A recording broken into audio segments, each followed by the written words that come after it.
This is our fifth and final installment in our series of interviews with contributors to the 2025 book, Liberal Emancipation: Explorations in Political and Social Economy.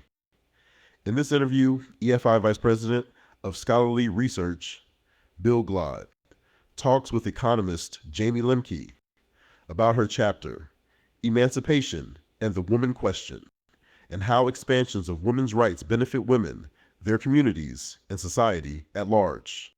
Today, I'm chatting with Dr. Jayme Lemke, who recently authored a chapter on women and emancipation in the collected volume Liberal Emancipation, edited by Michaela Novak and published by Palgrave Macmillan. Dr. Lemke is a senior research fellow at the Mercatus Center at George Mason University and a senior fellow in the F.A. Hayek program for advanced study in philosophy, politics, and economics. Her specialization is in public choice economics, constitutional political economy, and the political economy of women's rights.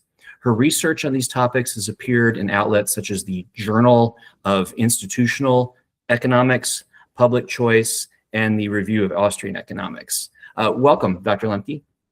Yeah, awesome. Thank you so much for having me here today, Bill. I'm really looking forward to the conversation. Great. If there's one takeaway you hope a general reader can get from your chapter, what would that be? I think the general lesson is that preventing people from making their own choices also prevents them from learning, growing, and becoming themselves. So that's very short form, but in general, and the reason why I use women's historical experience as a case study in this is that this has very direct relevance for situations where we pick a group that we try to say does not have the same capacity as others to make choices for themselves.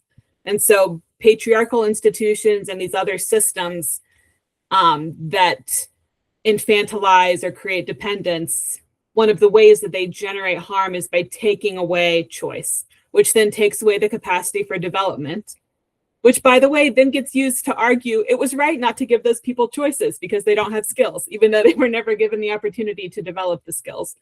So that's kind of the key thing I'm trying to do here. Yes, it's like a self-fulfilling prophecy sometimes. So digging in a little bit into the history of what you're discussing in the article, you mentioned that before defending equality and rights to vote or to own property, proto-feminists from the 18th and 19th century argued that women should have access to education and intellectual spaces. They should have the right to decline participating in institutions which define them solely in terms of their desirability as a marriage partner. But they didn't really use rights talk. And maybe that's a product of the generation they were working in, but could you say a little bit more about why the writers started there and not with defenses of rights that maybe are more familiar to our modern discussions? Absolutely.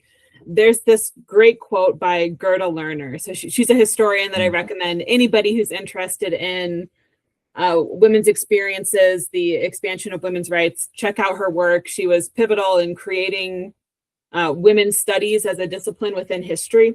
But she has this amazing discussion where she says that any woman who wanted to write, to make an intellectual contribution, had to first counteract the pervasive patriarchal assumptions of her own inferiority and incompleteness.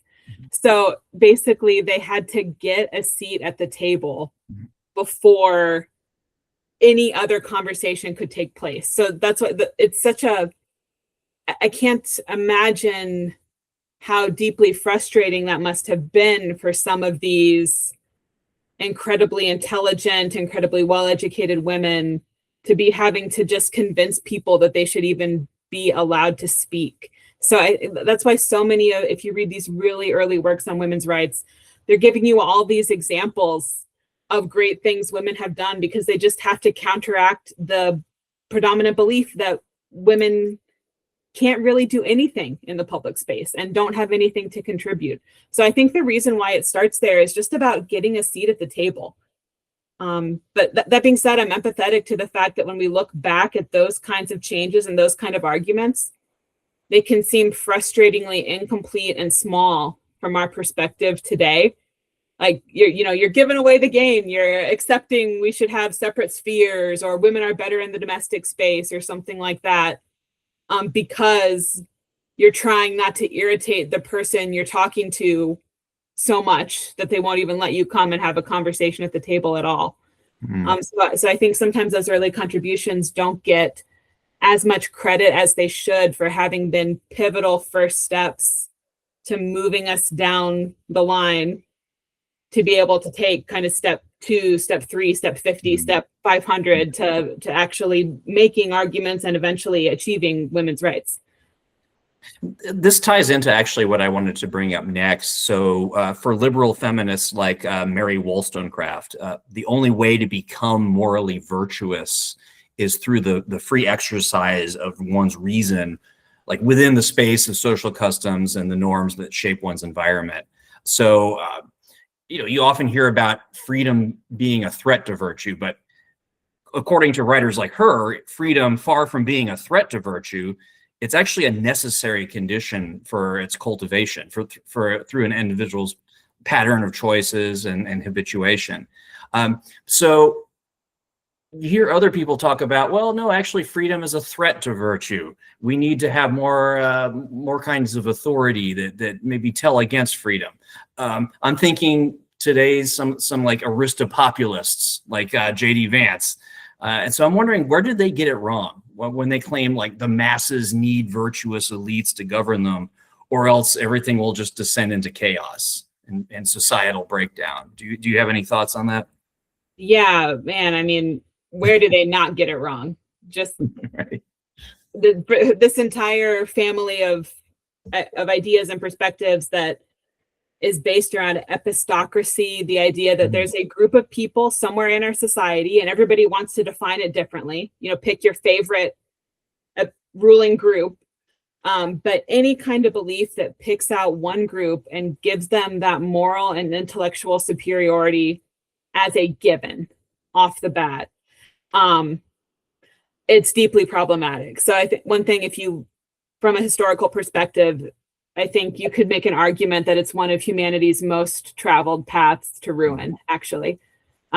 Picking one group of people and allowing them the degree of control that it takes to enforce their values on others. But I think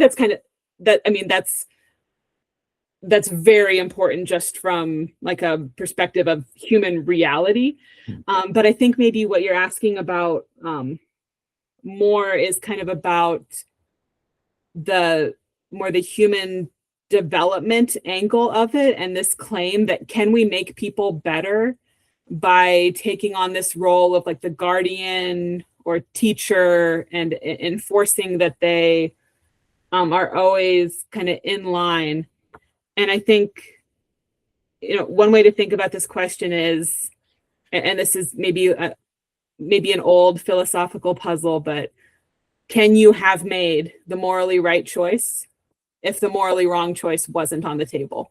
Have you done anything moral at all if you didn't actually genuinely have the freedom to choose?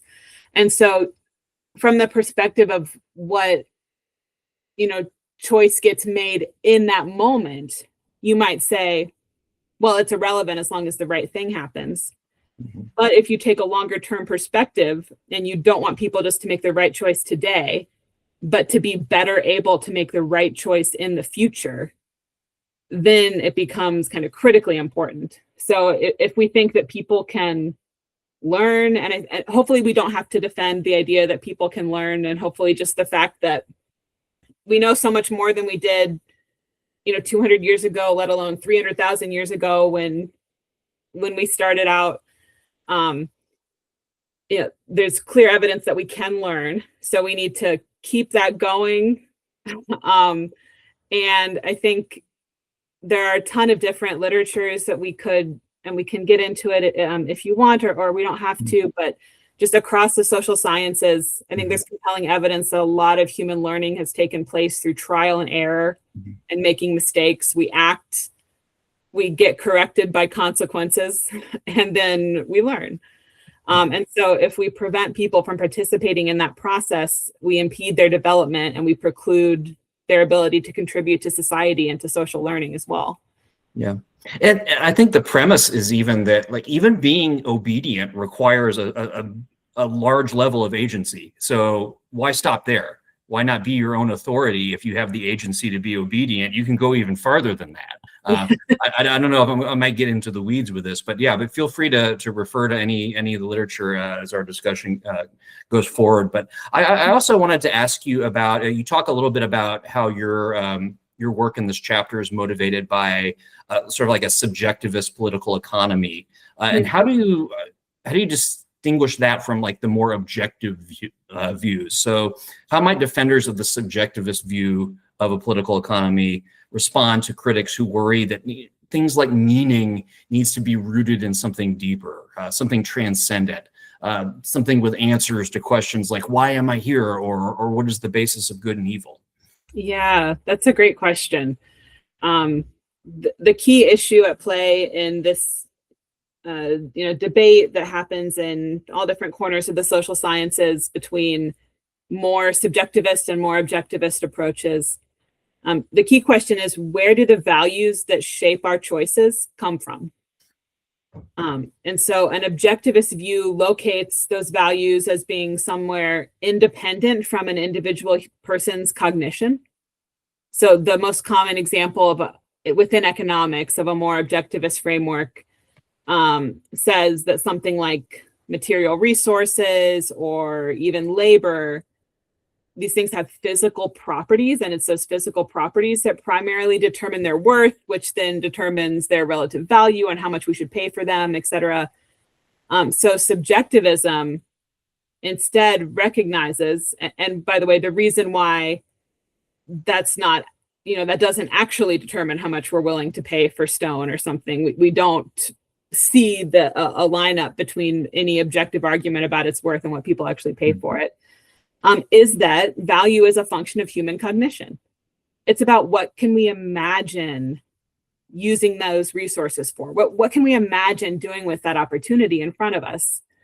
And so then the value of the different paths, it's entirely a cognitive process. So does this give those subjective values a moral high ground compared to some of these other more transcendental ideas that you're talking about? Not by definition. They don't get to be morally superior just because they're yours. They can, people are free to construct themselves in as transcendent or as base a way as they'd like to. From this perspective, if you're not stepping in with the moral control.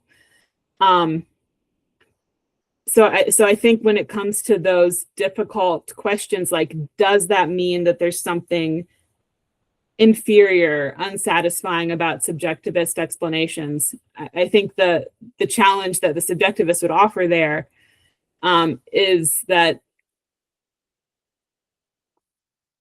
if an objective, morally transcendent, I have the right moral answers kind of view requires there to be somebody walking around on planet Earth who has all the correct answers to those questions, and we can be sure has all the correct answers to all those questions.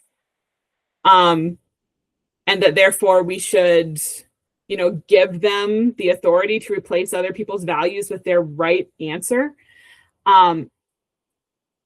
That kind of claim that you need to defeat subjectivism is just not realistic, and also potentially deeply disturbing, because, and we talked about this a little bit already, but just all the incentive problems and possible abuses of power that come into play when you try to force moral codes on people. There's a wonderful book by the sociologist Elise Boulding called Cultures of Peace, where she essentially makes a very compelling argument that attempting to force unitary moral codes on people has caused most violence and war in human history.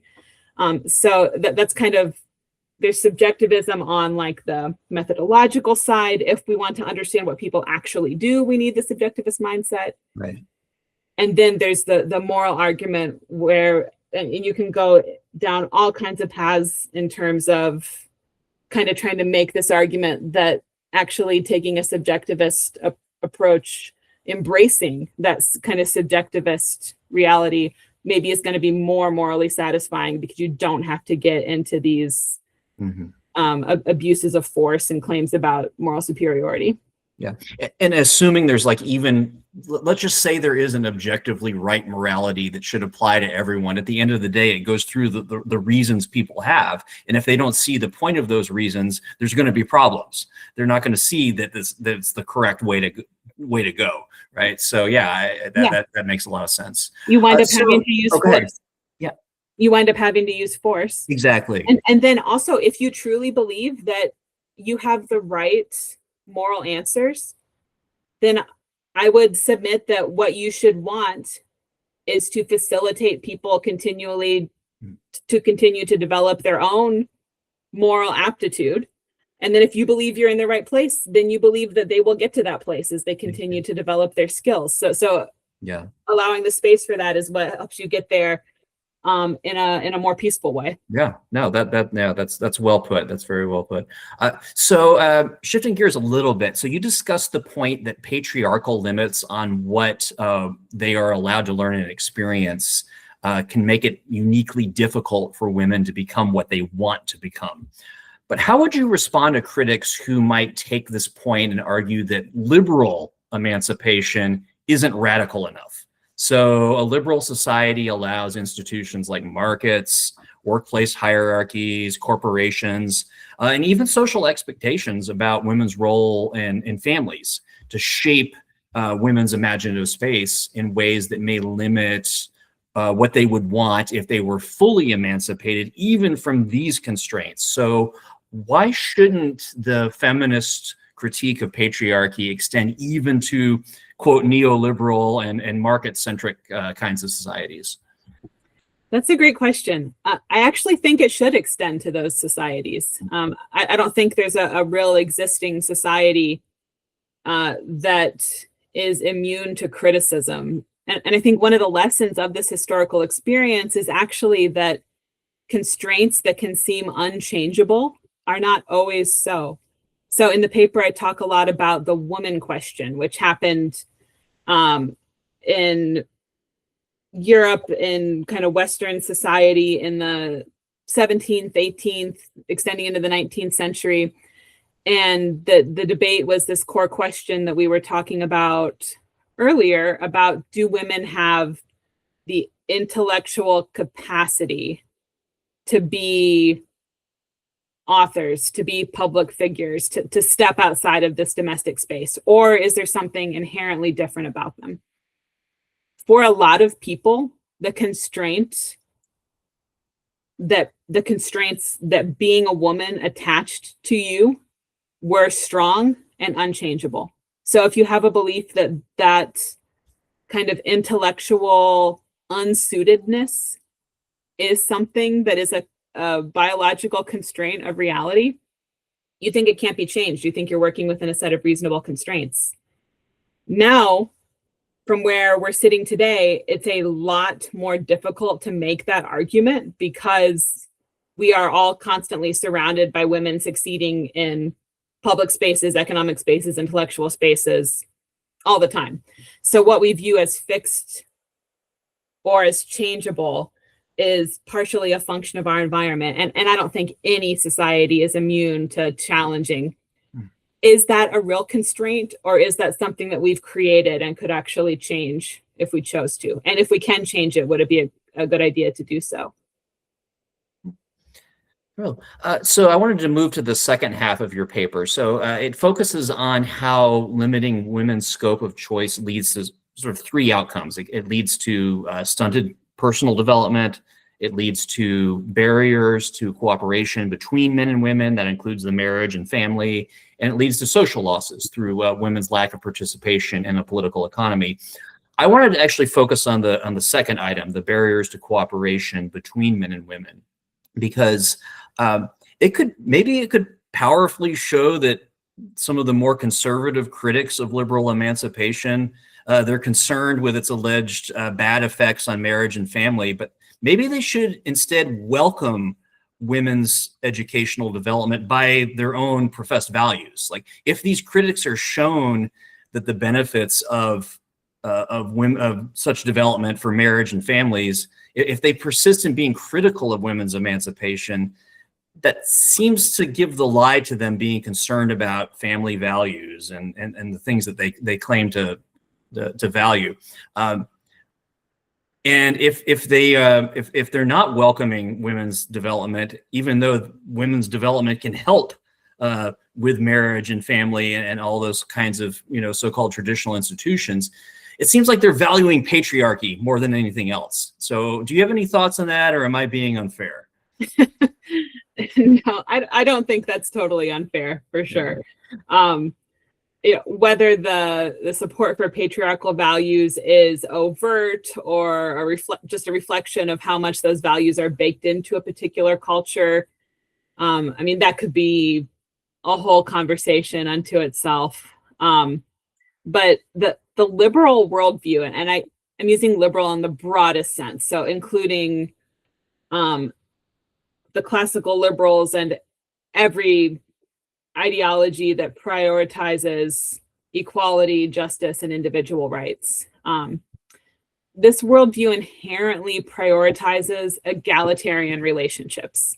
So it's not good for you to be oppressed, and it's also not good for you to be an oppressor, because building those skills of domination is going to be corrupting of your ability to have a free and fair exchange with another person, regardless of which side of the oppression your power is on.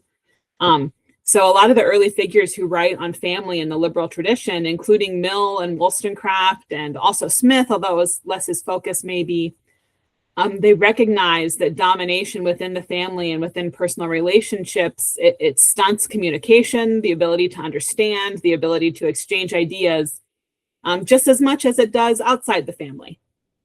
There's this great discussion in Mill about how in British society during his time, so kind of mid-late 19th century, if you heard a man talking about women in general, you could fairly assume that he was actually describing his wife, because there were so many men who had only ever tried to have serious discussions with one woman, and that was the woman they were married to.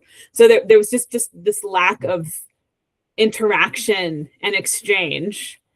And if you have a worldview that thinks lots of exchange and interaction is really productive of creativity and where new ideas come from and new growth comes from and exchange is good, by creating these artificial barriers between the communication of one half of your society and the other, you've really kind of shot yourself in the foot.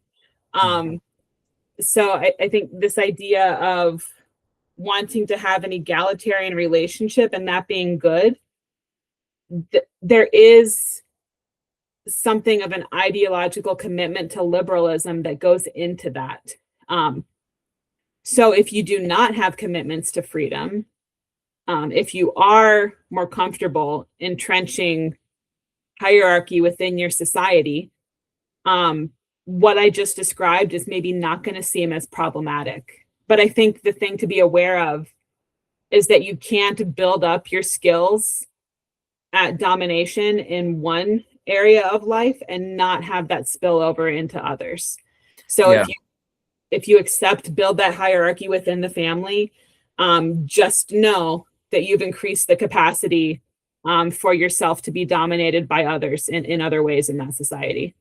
No, that's really interesting. And I think this connects with actually a really interesting section of your chapter where you cover John Stuart Mill's defense of a liberal political economy. So his argument is that if women are, and maybe this is your argument too, I don't want to take credit away from you, but if women are indeed inferior at certain skills and occupations, let them be free to demonstrate that. Let them self-select. Let the sorting happen.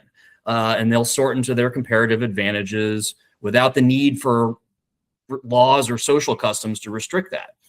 But if they are equal to men, or maybe even superior sometimes to men in many avenues, that patriarchal oppression has prevented them from demonstrating, then society benefits from their unleashed potential. So either way, freedom is the answer. It's not theories about gender essentialist differences. It's about letting people sort into the roles that fit their comparative advantage. So there's a question in here somewhere, but did you want to add to those thoughts? Yeah, I love that discussion in Mill. He gives the example of a blacksmith. Mm-hmm. If women are not strong enough to be blacksmiths, you don't have to make that a law. They simply won't be able to swing the hammer with enough force to do the job. Yeah. Similarly, if women are not capable of becoming compelling leaders, if they're not capable of writing books that people want to read, they simply won't. You don't have to create policies and practices that prevent them from publishing, that prevent them from going to school. So I think there's a little bit of a kind of a elbow in the side there, in the sense that it kind of asks, what are you really afraid of if you want to create these laws and make these practices in society? What are you afraid is going to happen, really? Because if you genuinely don't think women are capable, it should be no problem for you that they're free to do something they're not capable of doing.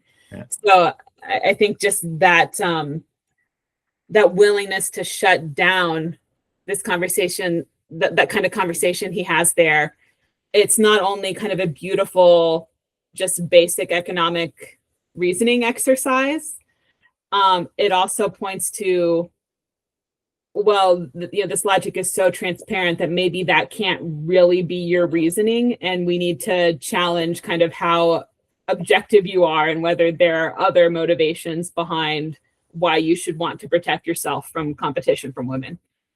I love arguments that take the form of, no matter what, freedom is the answer. Yes, so, maybe they don't always work, who knows, but I like those arguments. They're clever and I enjoy them, and I'd like to see more of them. So before we wrap up, you mentioned there's this idea or this notion of learning how to learn that plays a large role in your discussion. I was wondering if you could elaborate on that a little bit. Yeah, I think the key idea there is that the ability to learn, the ability to change, it's important not only for the direct effect, but because it also builds the skills necessary to continue to learn and to continue to be able to adapt to changing circumstances. So most people are not going to be able to study calculus without studying some algebra first. That'd be a very rare situation. And it's not just because of the facts they've learned, but because they've grown their ability to reason, their ability to use logic. They've built up their stamina to hold complex ideas for a long period of time and to integrate new information into the existing contents of their mind. So there's this cumulative effect, and the ability to really make the most use out of some new knowledge that's been gained, some new information that's learned. You're going to have more to connect it to. It's going to provide more fuel for your imagination if you've been allowed to already accumulate experiences and ideas. So it's essentially the learning how to learn idea is that there's some value there that we may not be able to immediately see, but if you allow that cumulative process to take place and allow people to continue to develop their skills, they may surprise you, which I think is a cautionary tale. Then, whenever we see people, or maybe whenever we catch ourselves trying to argue that a particular group simply is not succeeding or lacks the skills to succeed.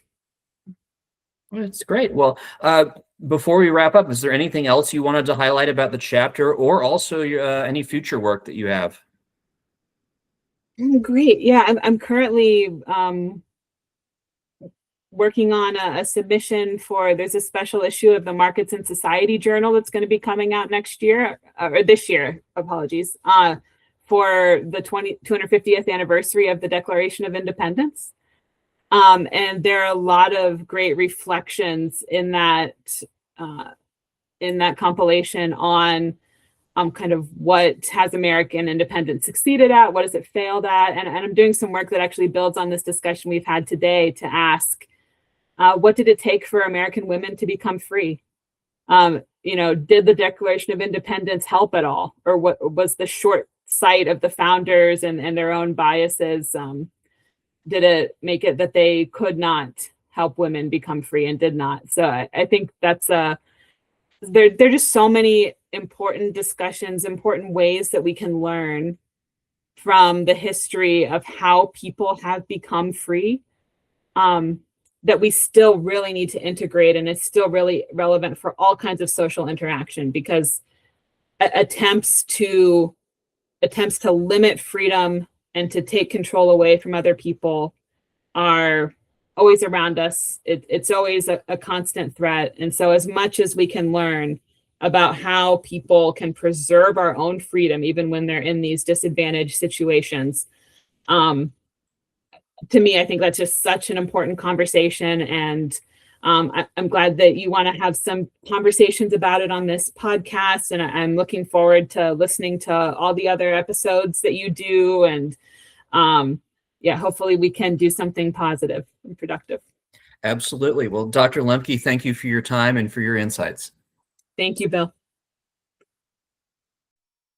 The Equal Freedom Institute is a grassroots think tank bringing together the next generation of liberal thought leaders, policymakers, and community organizers. If you want to see more programming like this, please make a donation at equalfreedom.org/donate. As a volunteer-led organization with no corporate or institutional backing, we urgently need your support. Liberals have a rare and real opportunity to roll back the spread of right-wing ideologies, but only if we act fast. As a 501c3 nonprofit, all donations to EFI are tax deductible. Join us at equalfreedom.org. And you can follow us on Facebook, Blue Sky, and LinkedIn.